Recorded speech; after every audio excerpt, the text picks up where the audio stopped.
Ladies and gentlemen, welcome to the From the Back Tees podcast, a podcast that is always from the back tees, and we're happy to be part of the debut day, Zach, of FromTheStadium.com, right? I'm Jerry Lou. Oh, yeah. Zach Spencer here. Big day. Finally got to launch it. Very hectic because we got a whole lot of writers and only one editor, so... No, absolutely. Like, you're getting a lot of good livestock in your stable there for sure, but as of immediately right now, Nolan will be sliding into second, just like he did a couple episodes ago. We'll talk about that in a second. But, Zach, we got a guest. Who it be? Oh, yeah. We got a big guest.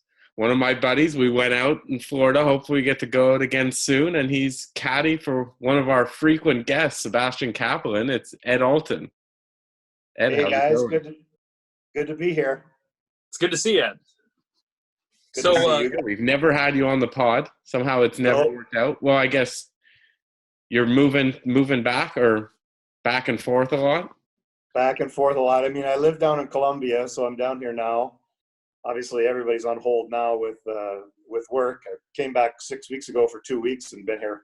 God knows who long. Who knows how long I'll be here now? But that's fair. Get back at it to be true. To be truthful.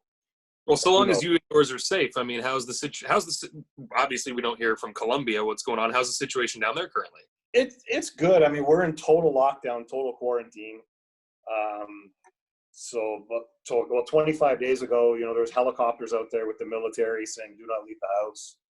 I'm allowed to leave the house 2 days a week. Tuesdays and Saturdays are my day. What they do is just basically the last number of your ID. They let three numbers out per day just to go to the grocery store, and that's it. I mean, there's no flights internationally. There's no flights nationally. There's no buses. You can't take your car on the highway. You can't even go to the grocery store unless, except for the 2 days a week that you're allowed out. You're only allowed out of the house alone. But, there's only 112 people that have succumbed to coronavirus so far, and not that many cases. So hopefully we can get out of quarantine, before some of the other people, are able to get out. Not that that's going to mean any difference for golf, but maybe I can get out of the house anyway. Yeah, baby steps in. Baby steps all the time. Exactly. So I guess let's talk about it real quick before he gets in here. Nolan sent us a text saying he said, my boss won't leave. I thought that could mean like four different things, and none of which really had anything to do with each other. I was thinking of his wife. I was thinking of his dog. I was thinking, like, did Nolan get his first period or something? I mean, and that's just right. A weird euphemism. I mean, that's right. So, mistress, even. Who knows? Like, yeah, could be. Oh no, Nolan's straight laced. He's a good man. He would never. Just trying to stir the pot.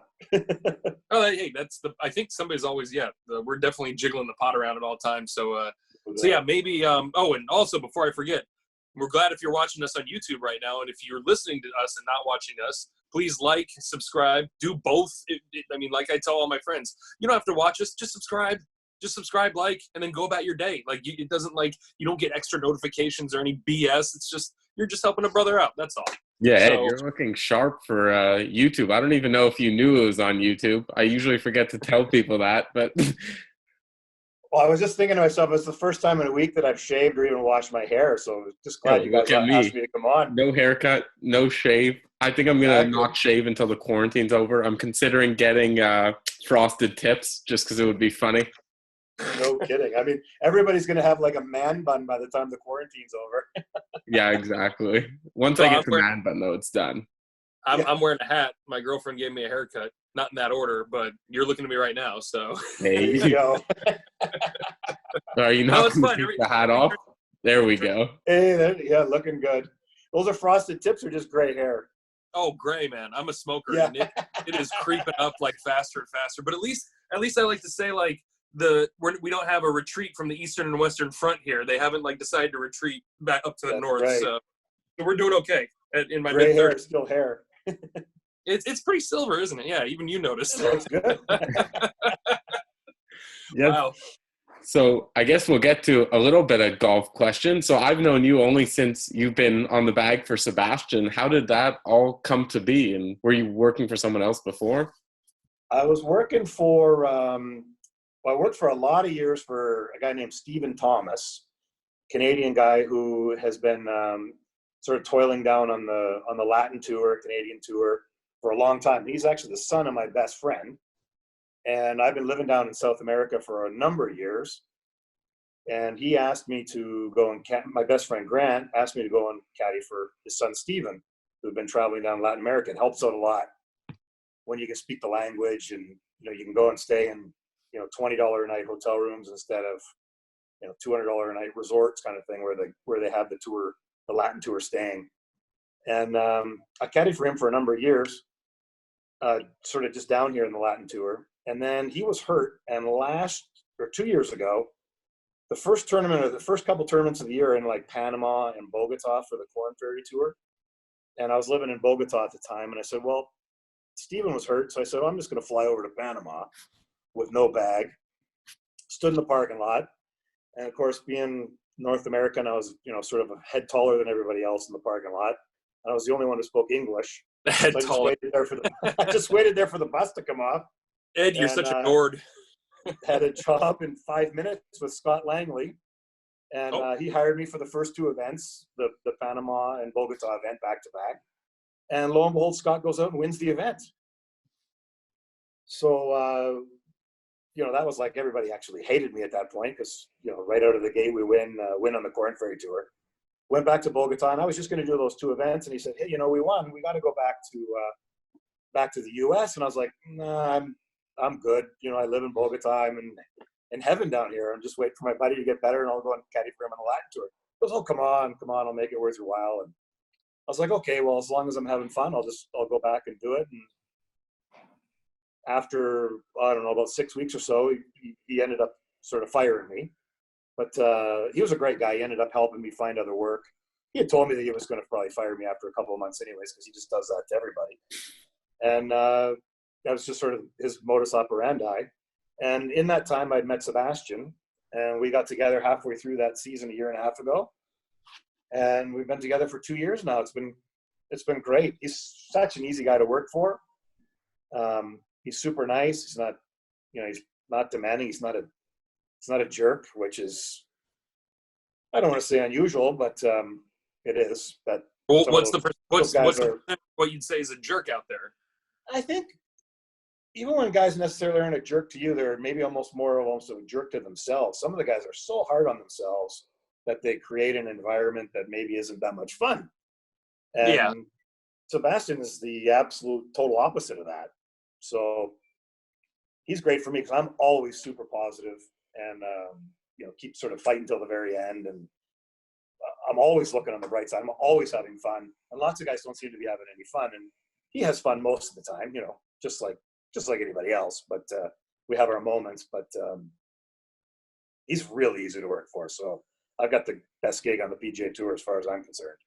And now 2 years in, we still get along great. He doesn't get mad at me very often. So obviously something's clicking. It's all good. Yeah, and he's been playing some incredible golf. We hadn't even heard of him. I guess most people hadn't until that opening round. What was it, 65 or 64 on Torrey? When we were started out the year in Amex there. And he had a 6th place finish in Amex, and we started the year off great. And then the following week, had that 64 and was leading the tournament the following week at Torrey Pines. And that was an incredible golf round. And to shoot that on the South course was unbelievable. I just got out of the way. Yeah, well, that's how we got in touch with him. This was pretty awesome. That's what I did. I'm like, this guy just shot a 64. No one could even shoot like a 66 on the North course. Somebody else shot 64 on the North course, and he beat the field by 3 shots on the South course that day or something like that. It was smoking. Yeah. When he gets it going, he really gets it going. These guys are wild. You said it best. The best part is just getting out of the way. Just essentially, it's like whenever I caddy for a good golfer, I like doing less, and it's like having a toy where it's just like, I just point them the right direction and tell them the yardage, and then you just exactly.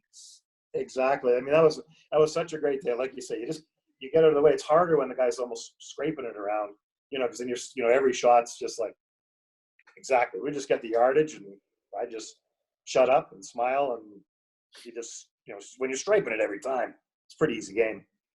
Absolutely. Absolutely. Nolan, welcome aboard, brother. How we doing, guys? I'm Hey. happy to show up here. Sorry I'm late. Oh, Are you late like every not week, a Nolan, or problem. what? Trying to make it a habit, Ed. Nice to meet you. Nice to meet you too, man. Oh, goodness. Yeah, I mean, I unlike everyone else, my work has been continuing. So, well, not everyone else, but there's a fair amount of us who are still working. So that unfortunately takes precedent. So even though eventually, hopefully this does. Well, hey, no, good for you that you're working, dog. I mean, I can't, other than you and my mother who works security for the convention center up in Portland, and they're on like bare bones just security staff right now. I can't think of too many people who are, I don't have any friends who work at a grocery store, so I don't know who's, well, my girlfriend's employed right now, but she works in the medical field, so. Oh, there you go. Yeah, medical field and grocery stores. That's about it. Maybe a vet. There you go. Not very many places to go. Before we get to some stories from the course, do you have any opinions on when the tour is going to get started again? I personally just have a really bad feeling that's not going to start for a long time. And I'm not basing that on anything other than just a feeling. I mean, I look at the schedule that they've, tentatively we're supposed to go back like in, the end of May. I mean, there's no way that's going to happen. 3 weeks later, we're supposed to be in Toronto at St. George's. There's no way that's happening. I mean, there's not going to be any Canada Day stuff in Toronto. Nothing's going to be happening in Toronto until at least July. So that's going to definitely be canceled, even if the PGA Tour is back on. I don't know. I just have a bad feeling. I would, hopefully we could get back in July. I think, but to me, that would be like best case scenario would be that we could get back. Of any sports that could go back, maybe it could be golf because they could do golf without fans. Like it was funny. I was like looking at something the other day, like the basketball. They're saying, well, we could do it without fans. I said, well, if it's not safe for fans, why would it be safe for the players? Because the players touch each other. They're all, right there. How would football players hit? How do basketball players box out? I mean, if you're supposed to be 6 feet apart, then, basketball would be pretty boring. Yeah, or pretty easy, some I might guess. disagree. Some might disagree. Sign a Exactly. waiver or something that they don't care or something, or Yeah, exactly. or they quarantine the entire league for Well, 2 weeks. it's called the UFC. They're doing it right now, right in front of us, essentially. Like either, I mean, you sign your life away or you make sure you're clean. So Yeah. besides something unrelated. And I was going to ask you, are you in touch with really anybody currently? Whether it's like, I mean, just what's the overall, I mean, is the overall attitude kind of similar to yours, or is it a little more optimistic? What would you say? I think other people are maybe more optimistic. But I think people are still, I mean, you have to be pragmatic. I mean, everybody, it seems like even in the States, like now, most places have announced that through May, they're going to be, social distancing and things of that nature. I don't know. I mean, even if there's no fans, they're going to have some work that's going to have to go into getting the courses prepared and certain things set up, I mean, I don't know, maybe with no fans, they can, we can just show up and go. Like they wouldn't have to put ropes up, do anything, I guess. Yeah, well, they wouldn't need many staffers if you have no fans. It could literally just be like as if you guys are playing with each other. But they've always played golf with grandstands, though. How can you completely, literally level the playing field for them? That'll help everyone except for Tiger. So it's great. Exactly. Sometimes you want to hit it off the grandstand, and hit it back into play. Yeah.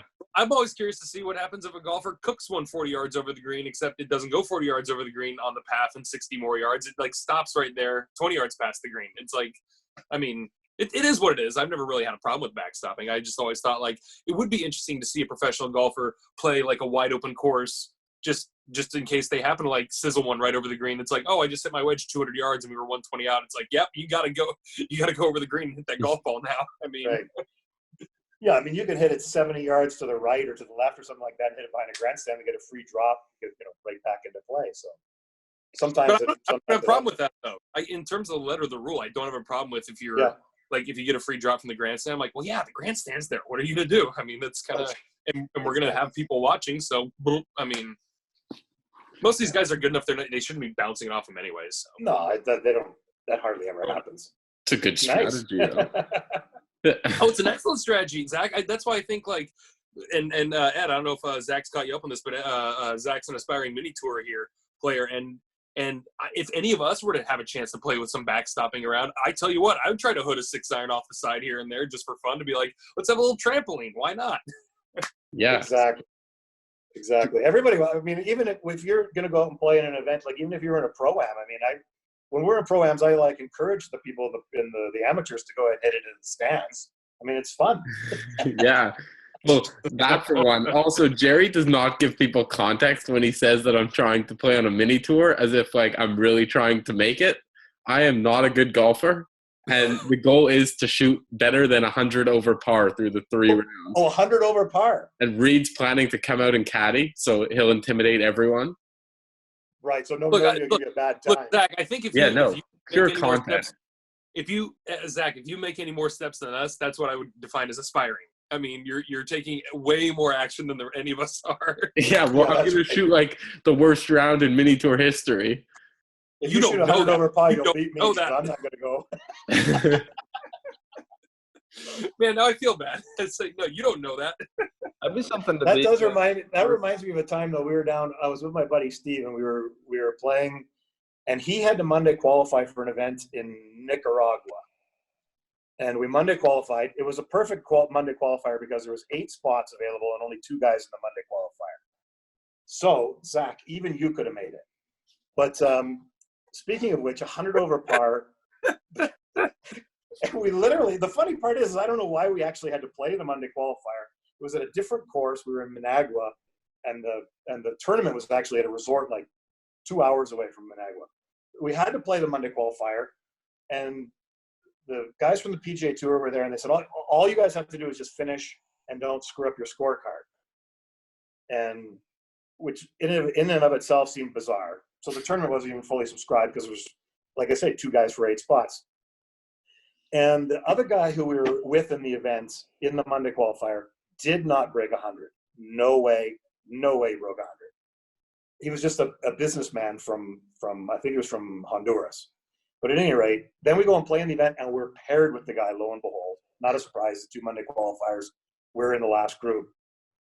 He shot 120 or something like that, and actually ran out of golf balls halfway through the round and had to send his caddy running in around the 8th hole, running into the pro shop in order to buy golf balls at the pro shop because he didn't have enough golf balls to even get through 9 holes. But anyways, that was the longest golf round ever. So Zach, 100 over through 3 rounds. That's not too good either. I'm looking at your finger. You got like a mustache on your finger. That's pretty great. Oh, yeah. Howdy. How you doing? Shout out Caleb Lewis.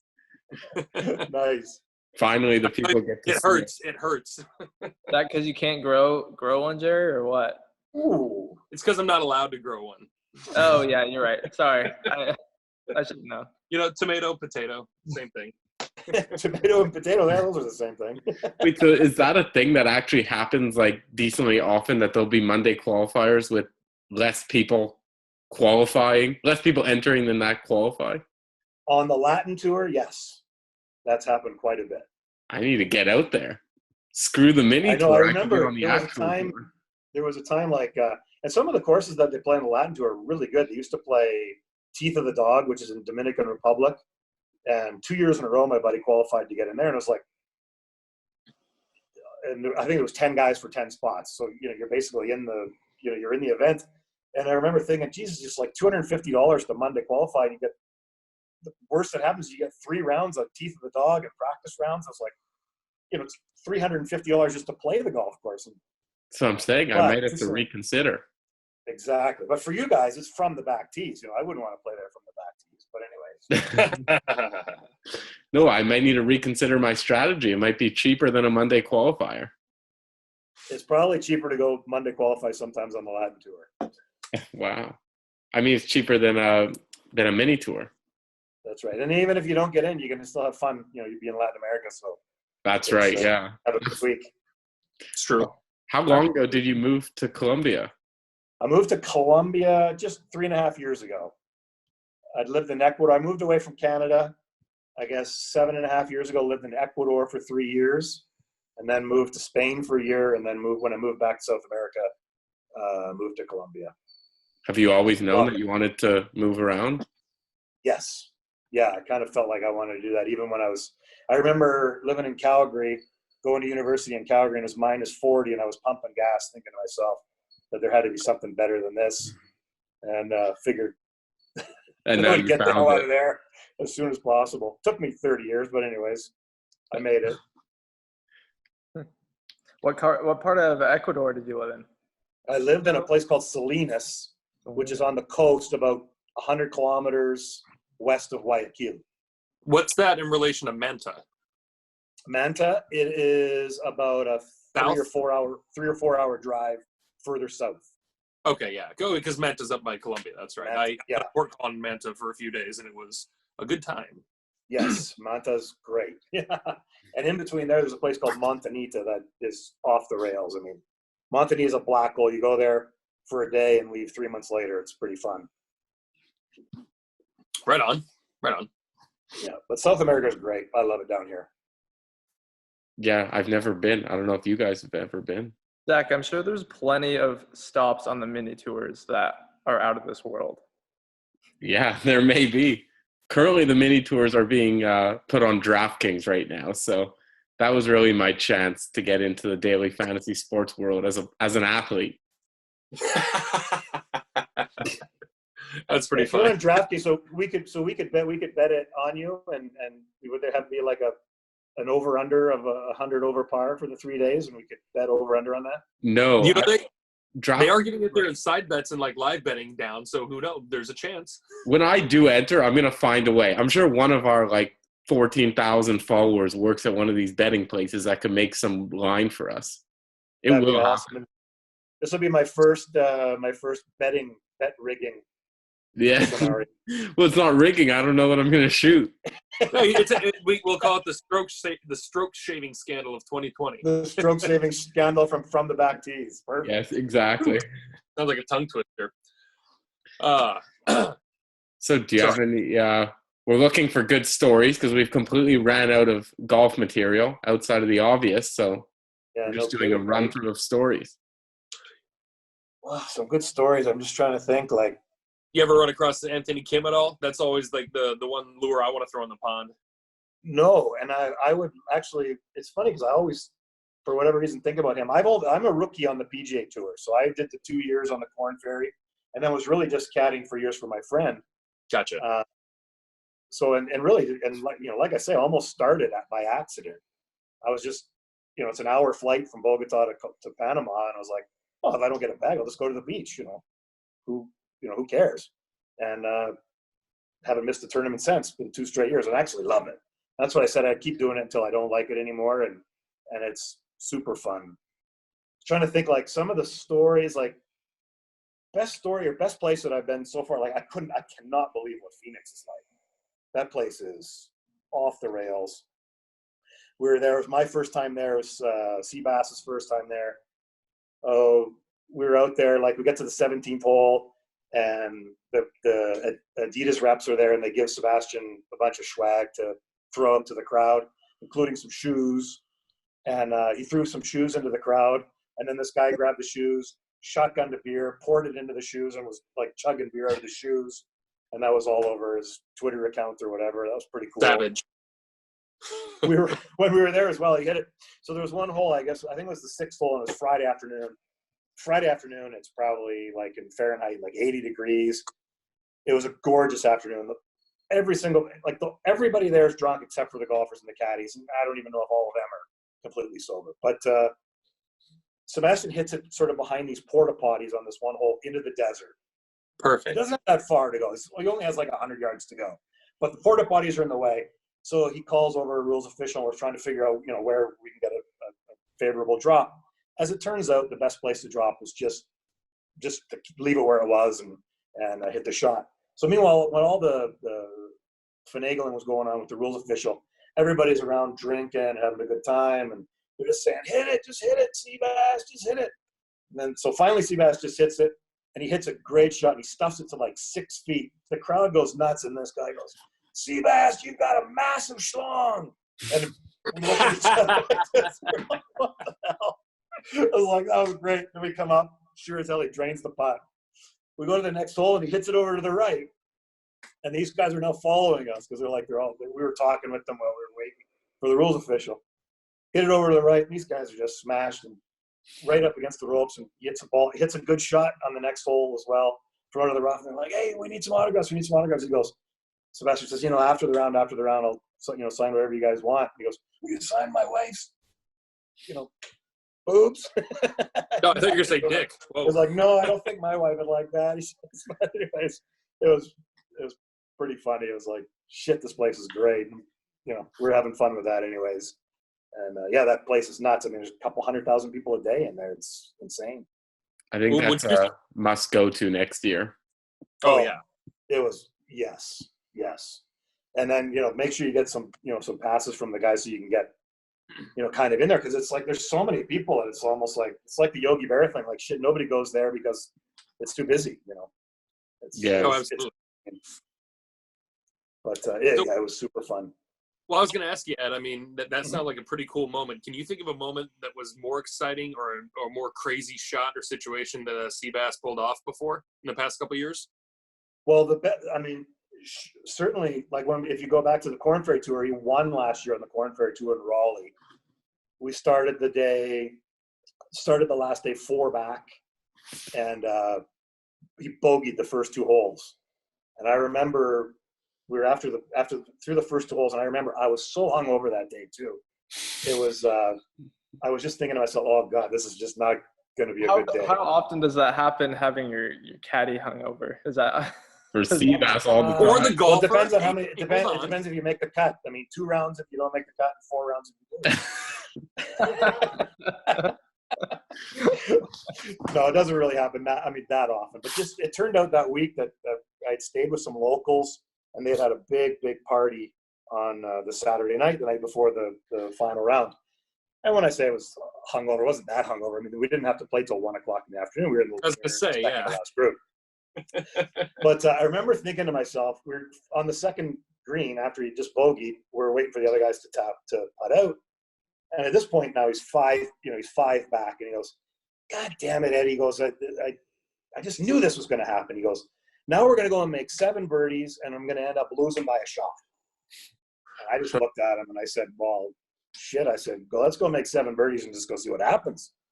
And he didn't make 7 birdies. He made 9 birdies in the last 16 holes, and we ended up winning by 2.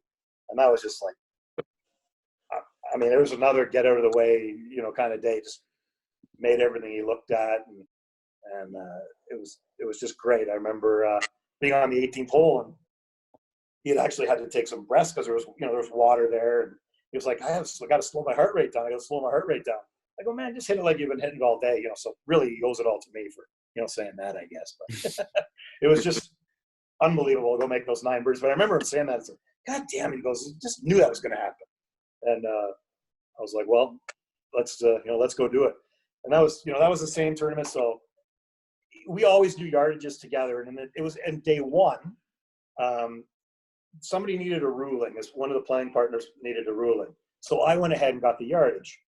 So I count 14 paces off from the sprinkler head. Do the math, and of course it was supposed to be 14 minus because I walked up. Well, I did 14 up. So of course, when I do math error, why couldn't it happen when it's like 3 paces from the sprinkler head, not 14? So anyways, I'm up by 28 freaking yards. And at any rate, we just airmail the green. And we go, oh, geez, boss, you must have caught a flyer. And we get over the back of the green. I want to tell you, boss. We get over the back of the green. You call that one. I never get that. We always both get the yardages. Because almost every round, one of us will do that. He'll do it or I'll do it. So we just both get the yardages, and then we don't make a mistake because we'll correct one another. Well, this time I got it because he went away. And we just get over the green. We're 40 yards over the back of the green. And he just says, he goes, hey, dude, that was an effing bad yardage. And I'm just like, yeah, yeah, for sure it was. I mean, I'm really sorry. he got it up and down. It was day one, so I was like, you got it up and down. And of course, he proceeds to tell everybody on the next tee that I gave him a bad yardage, and it wasn't really his fault that he hit it over the green. I'm like, oh, thanks for hanging me out to dry. Throwing you under the bus. Then we went on to win the tournament, so I told him I was going to give him a bad yardage every week. Yeah, that's something I feel like. And that just goes to show you how great of a guy Sebastian is too. Like, everybody makes those mistakes. Everybody makes those mistakes. But he cursed at me. But and I just said to him at the time, I go, you know what, I'm really sorry. Totally my bad. And he goes, don't worry about it. He goes, let's just get this up and down, and then we don't have to worry about it. I'm like, what a great sort of attitude to have, first of all, to not be mad, and then, just to go, hey, let's just, he knows I didn't do it on purpose. So Well, you must have been pretty worried, though, when he went for the up and down. God, I was like, when it was all happening, and I really didn't realize until we got to the back of the green that it was the bad yardage. And then, of course, we realized that it was. And, and he wasn't angry at me, so it was great. I'm sure he was probably angry at me inside, but you're like, he better make this. Yeah, exactly. I'm like, please get this up and down. Oh, please. And he did, so it was all good. So one thing I always wonder, like, I know when I went to to the Honda, and I was following around Reed and Hubs, I'm watching. Yeah. I have no bet on Hubs. I have no financial gain or anything. And every single time he would go to putt, it was the most nerve-wracking thing. Do you get nervous at all watching these guys putt? Oh my God, I just die inside sometimes. It's like I know how good he is, but it's like I'm more nervous to watch the guy putt. Any golfer that I've had, even some of the other guys in the group, I'm more nervous than if I was putting it myself. Yeah, Reed, those guys, he doesn't get nervous. Reed's like, oh, I don't care. It is what it is. I'm like, how the hell can you not be nervous? I think Reed's a rare bird, honestly, in that regard, Zach. I think he's one of a kind because, I've heard it from Kip Henley, and Ed can probably echo this. It's like, all these guys are in charge of your paychecks, and other than you providing correct information, you don't have a fucking say in what you earn that day or that tournament. Not one thing, you don't strike a single golf ball. It's... Exactly. I wouldn't be nervous. I know I would miss, so, it's easy enough. Yeah, watching the 7-footers must be a whole new way. Those are the ones that just get you. The 3-footers or the 2-footers, they're going to top them in. But those 7-footers, you're just like, oh my God, this could be it. This could be it. There's a lot of money that's going to swing here. And all those greens, obviously, you're playing the top shelf of all the greens or whatever in terms of conditions and speed. I still like to think I played a couple greens that might have stimped out at 13. They were probably just 11. But it's like the Richter scale. We just really don't know what it is. Some of those numbers. Oh yeah. You have no idea. The courses every week are super. They're really good. Okay, so that's refreshing to hear, though. So that when I come out to watch Sebastian, at least I'll know I'm not the only one. I'll be like, Ed's shitting his pants, too. Oh, for sure. Hey, you see his caddy over there? He's pretty nervous. Yeah, that's right. Look at that. Look at that loser. You're like Chris Farley in Billy Madison. I know from experience. That's right. Real quick. Nolan, get a question teed up if you got one for our man here. I got to get some housekeeping out of the way. We're happily, but not more than just a golf website now. As Zach kind of alluded to earlier, we are now an all-encompassing website called FromTheStadium.com that covers everything other than just golf. We're still going to try to keep this pretty golf-oriented here, but now we're just one tentacle on a 16-tentacle octopus right now that's cranking out not even just sports stuff, but we got entertainment, we got everything's humor-based, nothing serious, but everything's accurate. It's a lot of fun. And also, still use that promo code From the Back Tees if you're going to buy a head cover at gorsegolf.com. Great head covers for my buddy Crazy over there. They're half the price of all that expensive stuff, and they look twice as nice. The email, as always, even though nobody uses it, is ftbtpodquestions@gmail.com. And again, the important thing is like and subscribe to the YouTube channel. We really, really, really appreciate that. And I'll save my GoFundMe for my personal moment for the very end. But Nolan, what do you got for Ed? Yeah. So being a caddy, you get to see mainly all these amazing courses you're talking about. Is there ever some that you're like, oh man, I just really wish I could play this one? You said Have you played? Was it Teeth of the Dog? Is that what it's called down in? Yeah, that place was great. I mean, that's on a Latin Tour event. That course is great. I would have loved to have played. Well, I mean, the week that we were in Pebble Beach is awesome. We were playing Pebble Beach, Spanish Bay, and Monterey Peninsula Country Club. I mean, how awesome is that? We were with the two amateurs in our group was Larry the Cable Guy and Ray Romano. So we had big crowds with us, and there was, God, it's got to be hard for those guys because they're trying to be, funny like for 7 hours a day, 3 days in a row. And it's impossible. And they're trying to hit golf shots too, and they're terrible. They golf the boot, don't they, Ed? I caddy for Ray Romano. Golf the boot, and there's lots of people there, and they're I caddied for Ray Romano 20 years ago. He has, I heard he's not gotten better. He's not. He struggles. Just stuttering. Everyone's just yelling at him like, "Hey, say something funny." Yeah, they're always saying, "Say something funny.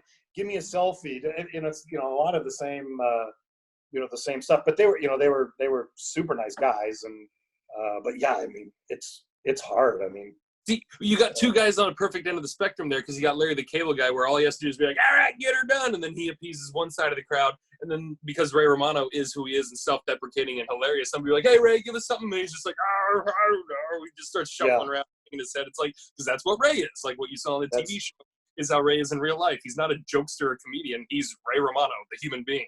I mean, that's right.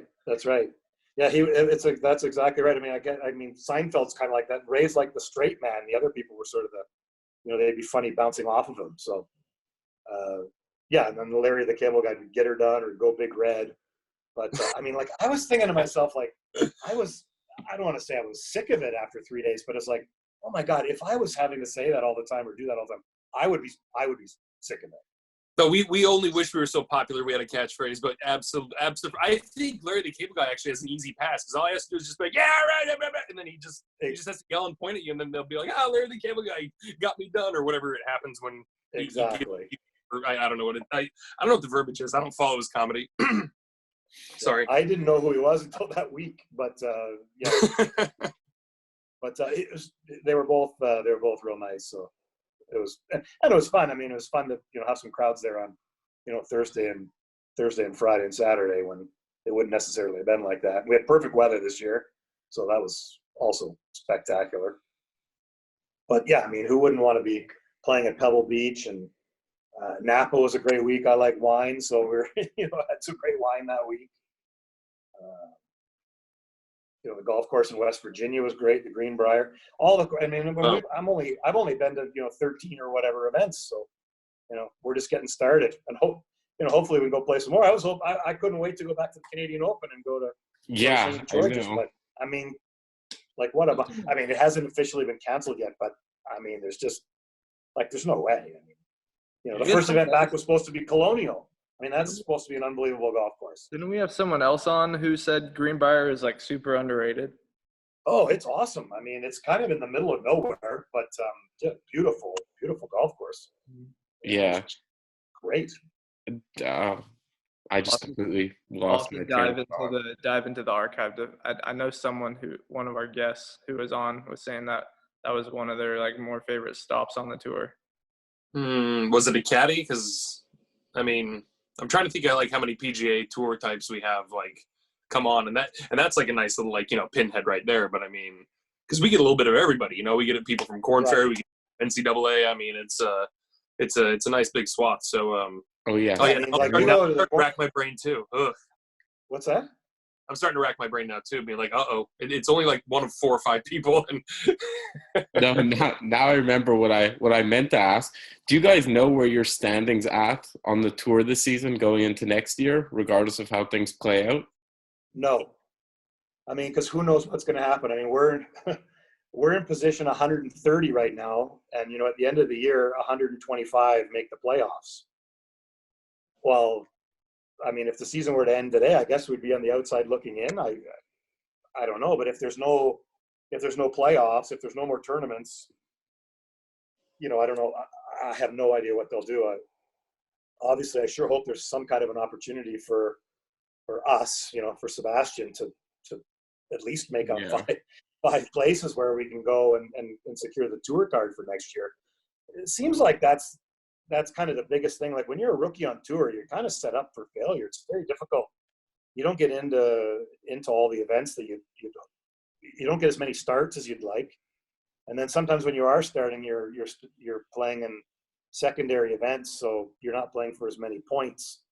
You know, money aside, the points is the most important thing. And then once your category changes, if you're in the top 125, your category changes, and then you'll be able to play whatever you want the following year.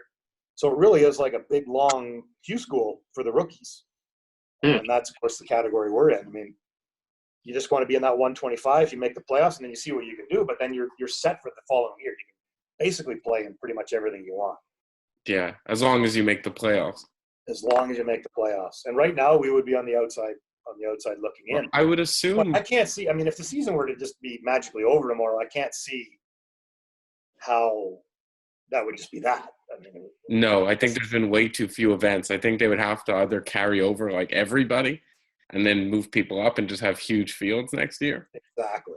Because I mean, part of the equation is that the top 25 guys from the Corn Ferry Tour come up, and of course, well, I mean, the Corn Ferry Tour has only played like half a dozen events, so yeah, obviously that's not going to be. I don't know. It's got to be something. Maybe they'll just go 2 years, you know, like play all the next year as well, and just do that. Who knows? And who even really cares at this point? Because, you know, we don't know when we can get back to playing. If we can get back to playing, then they'll have some kind of playoffs for sure. Yeah. I'd be very surprised if you have no chance to change your positioning at all. Like if they just say, "Oh no, we're moving on to next year, and this is this." But I mean, look how like Ryder Cup points go, though. It's like I feel like that's how Bubba Watson, and I love the guy, sneaks onto the team every year, is because the years that isn't the Ryder Cup year, he's like gobbling up a bunch of points, and then all of a sudden he goes on a 9-month cold streak, and then we drag his carcass overseas, and you know the rest is what we know from last year's Ryder Cup. So I mean, it's just we're in a weird in between where it's like, well, we can't just do one and we can't just do the other, but it's like, well, those are our two options almost on the table. No, I mean, or unless we were to invent something out of thin air, which is, I think, a lot easier said than done. Otherwise, we would have come up with something now, or there would be a contingency plan in place already. I mean, I don't know. It's a terrible wake up call. It really is, in many ways. I mean, and it speaks to you because you're employed in this regard, and it speaks to us because we're fans, but also trying to be like a media head, like sports oriented as well. And everything's been put on hold. So. Oh yeah, that's awful. I mean, it's, you know, so here we are talking to, and it's great, at least in this sort of a forum where sort of more, you know, there's a lot of storytelling and stuff, but you know, it'd be great to talk about, you know, what we're going to be doing this week at the Heritage as well. But you know, yeah, right. obviously we can't. You know, I was really looking forward. I was really bummed out that New Orleans got canceled. Oh. We were going to team up with Hubs, and you know, Reed and I were going to room together and be in the same group together, and that would have been great. But next year, you know, I guess you know, we'll get it sorted. It'll get sorted out. All that stuff. You know what? We can't worry about it. I don't know. I think the players seem like they're better at like letting stuff go sometimes too than the caddies are. I'll know. I mean, I guess they have to be in order to be good like that. But I mean, you know, after a round's over, or something didn't quite go their way or whatever, it seems to me like a lot of, you watch the good players, they're somehow able to compartmentalize it and let it go. I guess, like you said, they would never make it to that level, especially in golf, where it's like, no matter how good you are, you'll still have those like blow up rounds. Oh my God! You can shoot 59 and then go, oh my God, but I missed that 6. Like golf's weird. I missed that 6-footer on 8. Like, yeah, you know, it would have been 50. 59 would have been 50. It seems like golf's like the worst game on earth because you can never like play it to perfection. You're always, even when you're playing well, you still screw up. But who wants to be perfect at something? Hmm? Huh? Who wants to be perfect at something? I mean, exactly. unless music maybe, but I mean, you know, you gotta. We had to have our pioneers, so. Yeah, I mean, it's great that way because it always keeps you coming back.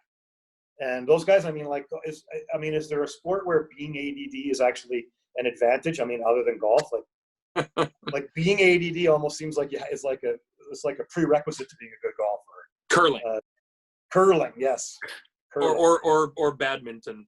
Curling, big time ADD. I don't know. Badminton's a hard sport. Like so far we've talked about golf and curling. I think we got to put bowling in there too, because I think any sport that you can drink while you're playing is a true sport, right? Like Well, that's not baseball's right up there. You can eat and drink while you're playing. I mean, and that's like that's true. Yeah, like hot dogs you can eat. Probably you spit those seeds all the time. Or you can just walk into the dugout and like have a cigarette and do whatever you want. I mean, come on. I'll bet. I'm sure those guys are in there drinking beers in the dugout in the clubhouse. Yeah. Probably. Well, that So reminds me of bored. that Boston Red Sox team who, like, those pitchers were eating chicken wings and playing Call of Duty on their off days, and like they only got busted when the public found out, or like by the public, I mean everyone who wasn't in Boston. I was laughing, going like, "Hey, that's what I'd be doing if I'm Josh Beckett. That sounds like a ball. I'm an ace. I don't have to do anything. We're gonna go golfing this afternoon. Josh Beckett, I what don't a even have to wear my throwback. cleats. I mean, Don't you think you'd be bored if you were like a baseball player and you weren't going to play? Wouldn't you get bored silly? I mean, well, especially if you're starting pitchers, like right. when you're not pitching your day, you're not going to be called out of the pen for any reason. So you just sit there with like your slippers on and wearing your starter jacket, and you're just sitting on the bench. You bring up a good point. I don't even think you should have to go. Yeah, it's Hey, true. it's still a team sport. Yeah, true enough. Yeah, What there's no about way. backup quarterback in the NFL? That's a job. Backup quarterback is That's the best job ever, or what? a great job. Yeah. Chase Daniel, have you guys seen? He's now made like $40 million in his career, and he has thrown like 15 passes. That's right. I haven't even had to clean his uniform in 12 years. He just keeps getting signed because he looks pretty behind everyone else. That's awesome. That's funny. Well, as we wrap things up here, Zach, you have a little portion. Share it with Ed real quick because this is his first pod with us. Oh, well, I was very confused at what you were getting at. So Ed should do well in this, although it's pretty difficult, so I doubt it. We've been doing Canadian trivia to try and bring the Canadian spirit on. We've had everyone from Peter Costas to Sebastian to Arjun Atwal answer these questions, and now you will get your shot. Okay. So, for a little context, PGA Tour caddies are 0 for 7. 0 for 7. That's not very good. Sebastian is 2-0. Oh, nice. Yeah, Nice. Well, he's a pretty worldly guy. exactly. He's Well, like an honorary. maybe you got honestly, something he's going an there. honorary Canadian. Yes. So the question is, how many Canadian? It's multiple choice. Okay. How many Canadian teams are in the MLS? Is it either 2, 3, 4, or 5? That's a good question, Zach. That is a good question. I'm running out of questions that are like semi-decent. This is my favorite one so far, just in terms of like, wow, I know you have MLS clubs that are like, I never would have fathomed it was. I mean, Okay, Does Jerry everybody Burns are guess? tied Does at everybody 9 guess? 9. Sorry? Do all of us guess? Yeah, but we're gonna go one at a time. Ed, you'll get to Okay. go last as the guest. Okay. Nolan, you go first because you've tied up for the lead. I'm gonna go with 3. Okay. Jerry? we can't have the same score going into next week, Nolan and I. So I would like to pick, Well, we could both get it wrong. and we'll still have the same score going into next week.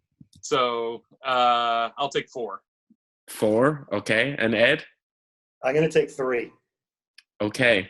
So the Canadian teams are the Montreal Impact, the Toronto FC, the Vancouver Whitecaps, and that's all. That's And that's it. all. There you go. I was going to say, you think like Edmonton should have a team. They're a big soccer town, but Yeah, I agree. Ed, so you've currently just put an end to the offer. the Caddies are on the board. I knew Yeah. Toronto and Vancouver, and I was like, I feel like there's one more, but I totally forgot about Montreal. Jerry has Well, gone from like 7-1 to 9-10. Yeah, it's quite the slide. And Nolan did pick a good answer. I legitimately just, I not to say that I wanted to pick 3. I just didn't want to pick the same number as Nolan, and he had a better answer. Oh, man. Next week, you Yes. can go first. So No, and Zach's presentation skills on naming them off, that was fucking cold. Yeah. I should have known. I was getting too excited. I was getting way too excited. I'm so excited when Jerry gets it wrong because he got them right for so long. Also, I know Jerry prides himself on trivia the most out of everyone here. So if I could find Right. like incredibly random questions that I know he has no edge in, it's really I'll still learn something, though. I learn something every time. That's the best part. Like, most macaroni. Exactly. Canadians have the most mac and cheese of anywhere. Did you know that, Ed? No, I didn't know that. Now you do. That was the first Now he's I a ever do. charlatan. question. He lies, Ed. We should have an over-under on how many times Zach and I say A in the podcast. That's true. Oh, we should. I'll listen back and try to figure it out. That's right. Or every time we say A, you got to take a shot. Then you get real fucked up. True enough. A. That's right. Yeah, well, before we let you go, well, you obviously know, but next Monday, well, we're recording this on Monday the 20th, we're going to have quite the show. We're going to have 420. We're going to have you, Reed, and Lorcan, along with all three of your players, Mark Hubbard, Sebastian Cappellen, and Ben Taylor, along with me, Jerry, and Nolan. It is going to be a complete shit show. Gonna be but I think it will be our funniest episode yet. I think it'll be a great show. The only way that it'll be better is we'll have to do another one at an event, and we're all like sitting in a bar doing it when we're all sitting together rather I than agree. on the iPads. I agree. Absolutely, yeah. Well, That'd be we've been doing it this way the whole time, so this is all we know. Yeah, exactly. Well, we could do it all at the same bar, at different tables or something if you want. That's true. We don't want to be too social. Yeah, that's right. That's kind of a good idea. We just yell at each other. There's a lot of cameras. We'll have to get Seabass is an old man tomorrow. He's turning 30 tomorrow too, so we'll have to get some old man river jokes and stuff out for him. Oh, yes. Absolutely. I know it's his birthday. Big news. Big news. And 30 as well, so. It's definitely an important milestone for a young man. So as we wrap up here real quick, Ed, is there anything, again, any plugs you want? I mean, do you have a Twitter account? Is there a TV show you recommend that's streaming right now in these times of being locked inside? It's funny. I'm trying to recommend a TV show. I've watched so many TV shows that, everybody's watching the Tiger King. Have you seen Tiger King? Have you seen Tiger King, Ed? Have you seen what's better than the Tiger King is there was like a meme or whatever they're called of a picture of Tiger Woods with the mullet hair. Oh my God, that was the meme. Anyways, that's my Tiger King. Oh yes, you sent it to the group. That was incredible. Oh, yeah, I did. Yeah, that was great. That was great. But anyways, I would say go to the GoFundMe page for the abandoned caddies. That's where I would go, boys. Oh, yeah. So at the time we're recording this, I'm not allowed to say, but at the time you're hearing this, it's perfectly legal. But there's real quick, I don't have the link because it's very complicated, but the Abandoned Dunes caddies have finally finagled a panel of 11 of us caddies to represent us through a lot of legitimate and charitable means, and we have a GoFundMe set up. So if you go to GoFundMe and type in the search bar, Bandon, B-A-N-D-O-N, it's the first thing that comes up. You'll see the puffin, and essentially, long story boring, they're gonna whack it up amongst about like 100 of us that have been working there full time, and another 100 of us who are like part time or a little bit more. They're gonna get a different payout, but much appreciated. Zach, unfortunately, I jumped the gun early because as I tweeted it an hour later, we got emails and texts from the resort saying don't do that, and we're like, well, you didn't even create this. But needless to say, Zach had a fun thing that he had promoting it on Twitter, but we had to take it all down today. So tomorrow, Tuesday, the 14th, it'll be all back up and running. So, okay. Zach, I'm sorry, Nolan, do you got anything you want to share with the class? Oh, sorry. Stay safe out there. Wash your hands. Go check out From the Stadium. Hot stuff coming your way. That's exactly right. Zach, anything you want to mention about that before we close up shop?